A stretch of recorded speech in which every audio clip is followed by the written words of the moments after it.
Hello friends, तर आता आपण इथे बनवत आहोत शेंगदाणा लाडू. इथे आपण शेंगदाणा लाडू असे बनवत आहोत, त्यात आपण 1 चमचासुद्धा तुपाचा वापर केलेला नाही आहे.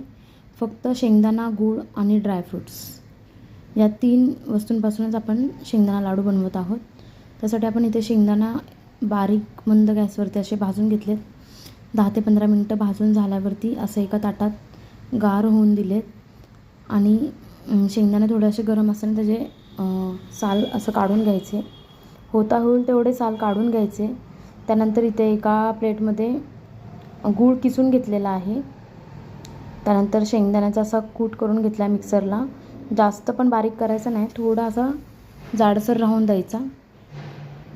त्यानंतर मग त्या कूटमध्ये किसलेला गूळ ॲड केलेला आहे.